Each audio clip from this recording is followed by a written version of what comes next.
The morning mirror doesn't lie. You're standing there, getting ready, and something's different. Not just the wrinkles you've made peace with over the years. The cheeks look flatter, the jawline softer. The whole face seems like it's quietly losing its shape from the inside out. And every single morning there's that puffiness, that heaviness, that doesn't fully lift until late morning. Millions of American women over 50 deal with this every day, and most of them are spending real money trying to fix it. Serums, creams, moisturizers that run $120, $150 a bottle. Here's what nobody tells you. Those products are working right at the surface. But what's actually happening to your face is happening in a completely different layer, deeper, underneath, and no amount of serum on earth can reach it. What can reach it? I'll show you today. Four techniques, one published study that surprised even the doctors who ran it, and a real biological explanation for why this works. Stay with me. Before we go further, do me a favor. Subscribe right here to the Dr. Weston channel and hit that like. It takes 5 seconds and it genuinely matters. We are building toward 10,000 subscribers, and this channel exists for one reason only: to give you what your doctor doesn't have time to cover in a 7-minute appointment. Your primary care physician is managing 2,000 patients. Your dermatologist is booked out for months. The cosmetic industry is not going to hand you a free solution, so I will. I'm Dr. Weston, and for 15 years I've worked with patients who were told that this kind of aging is just how it goes, and I've watched them prove that wrong. Let me show you exactly what I mean. Here's what researchers at a major university dermatology department actually found. They took 27 women, ages 40 to 65, real people, not models, not pre-selected specimens, and taught them a set of specific facial exercises. For the first 2 months, these women did the routine for 30 minutes every single day. After that initial phase, they continued every other day for several more months. At the end of the study, independent physicians, doctors who had no idea which photographs were taken before and which were taken after, looked at the images and estimated the age of each face. On average, the faces looked almost 3 years younger. Not a filter, not better lighting, actual measurable structural change in the face itself. So how does that happen? Here's the biology. This is the part I want you to really sit with. After your 40s and into your 50s, your face loses volume in two distinct ways. First, the fat pads that live just beneath the skin, think of them as the padding inside a quality mattress, they shrink and they drift downward. Second, the muscles beneath those fat pads weaken from disuse, the same way any muscle weakens when you stop using it. The result is what you see in the mirror, a face that looks like the support has been pulled out from underneath. Flat, sunken. The lower third seems to slide south. Now pay close attention, because this is where 90% of people get it wrong. The muscles of your face are not built the same way as the muscles in your arms or your legs. In your legs, a muscle runs from one bone to another bone, skeleton to skeleton. Facial muscles are completely different. One end of a facial muscle attaches to bone, and the other end weaves directly into the skin itself.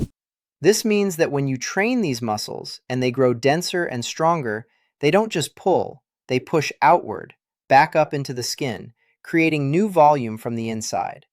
That is the mechanism, not magic. Muscle fiber becoming new scaffolding for the face above it. I want to tell you about Susan. She's 54 years old, a second-grade teacher who lives outside Columbus, Ohio. She came to see me not because she was sick, she was perfectly healthy, but because she said she didn't recognize herself in her daughter's engagement photos. She told me, "Dr. Weston, I look 70 in those pictures. I feel 35. She had that characteristic flatness through the midface, a softening along the jaw, and every morning her face stayed puffy and heavy well past breakfast. That's lymphatic congestion, the backup of waste fluid in the facial tissues, and it worsens significantly with age. I put her on this exact protocol. 8 weeks later, she came back in, and I genuinely did a double take. Not a dramatic Hollywood transformation, something better. She looked like herself again. The structure had returned. Her cheekbones were back where they used to live.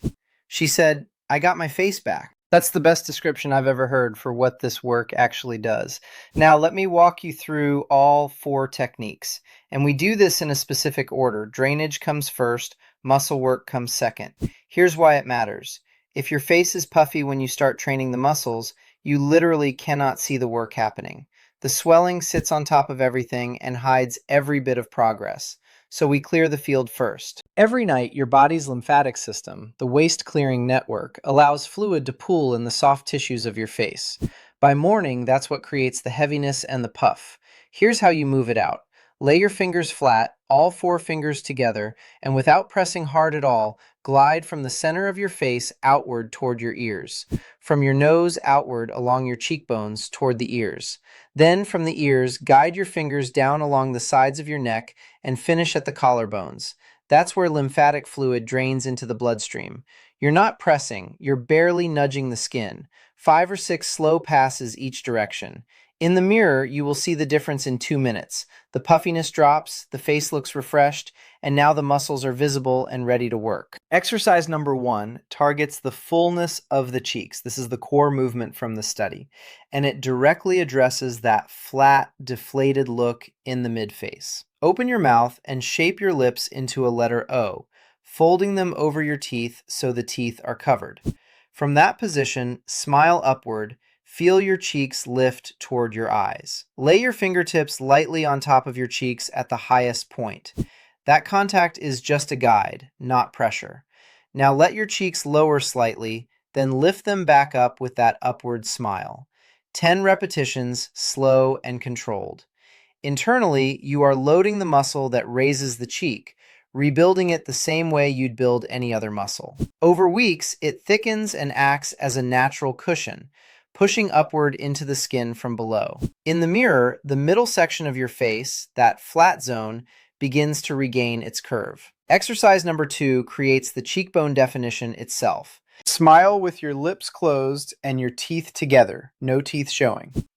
Push the corners of your mouth upward as if you're smiling up toward your temples and feel your cheeks rise. Now place one fingertip at each corner of your mouth and slowly glide your fingers upward along the cheek toward the top of the cheekbones. Hold that position for 20 seconds. Feel the gentle pull, the resistance. You are guiding the overlying tissue back toward its original position on the cheekbone and training the muscle to hold it there over time. The visible result? That defined line along the upper cheek, the one that softens with age, starts to reemerge. The face looks gathered and structured rather than loose. Quick question for you right now. How old are you? Drop your age in the comments below. I want to know who's watching because the window where these changes accelerate fastest is specific, and I want to make sure you're getting the right information at the right time. Exercise number 3 lifts the brow and the upper eyelid. This one directly targets the hooding, that heaviness over the eye that makes you look tired even after a full night's sleep. Place 3 fingers, your index, middle, and ring finger, under each eyebrow and gently lift the brow so your eyes open wider. Hold that lift with your fingers in place. Now try to push your brow back downward against your fingers. You are creating resistance, your muscle working against your own hand. Hold the tension. Then, keeping your fingers right where they are, close your eyes and roll them upward toward the ceiling and hold that position for 20 seconds. You are working the forehead muscle and the circular muscle that surrounds each eye. Over time, the upper lid gradually lifts, the eye opens up, and you lose that closed-off, heavy look. If you have ever been told you might need an eyelid lift procedure and you are not ready for that, this is exactly where I would start. This is the most important part of the entire video. Stay with me right here. Exercise number 4 targets the neck and jawline, and this is the one that addresses the double chin and the softening oval. Lay your palms flat at the base of your neck, pressing gently against the skin to anchor it. Lift your chin and tilt your head back slightly, but listen, if your neck gives you any trouble at all, do this softly, only as far as is comfortable, and stop at any point of pain. Push your lower jaw slightly forward. Now press the tip of your tongue firmly up against the roof of your mouth. And from there, smile. Feel the muscles along the front of your neck engage and pull taut. Hold that for 20 seconds. You are targeting the platysma, a broad, flat muscle that runs from your jaw all the way down to your collarbone. When this muscle weakens, the lower face and neck skin loosens and gathers. When you strengthen it, the jawline sharpens, the neck firms, and the double chin starts to reduce. Keep the head tilt gentle if your cervical spine is sensitive. This should feel like effort, not pain. Now, a word on timeline, because this is where most people give up, and I don't want that to be you.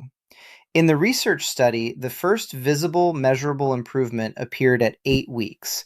Not 3 days, not 1 week, 8 weeks of consistent daily work.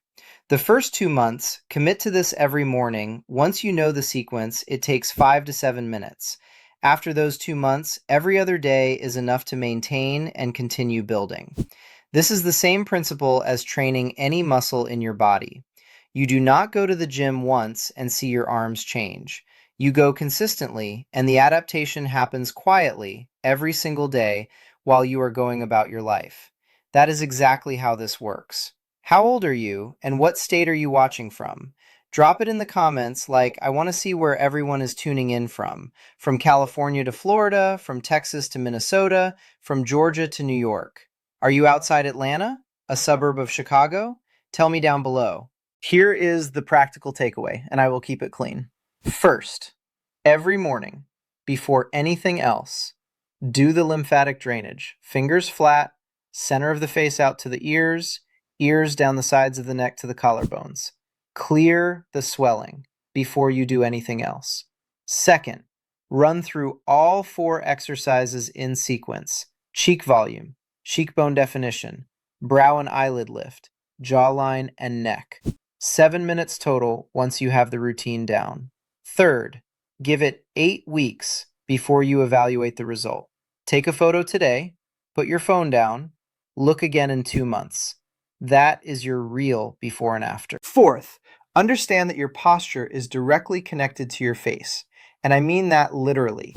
When your upper back rounds and your head drops forward, it pulls the skin of your neck and the entire lower third of your face downward. You can do every one of these exercises perfectly and lose a significant part of the result to a forward head position. That is the next video, and you do not want to miss it. The insurance company is not covering this. There is no copay, no deductible, no prior authorization required. This is yours right now for free. Subscribe to the Dr. Weston channel and leave a like. We are walking toward 10,000 subscribers, and every person watching this is part of that. I'm Dr. Weston. Take care of yourself. I'll see you in the next one.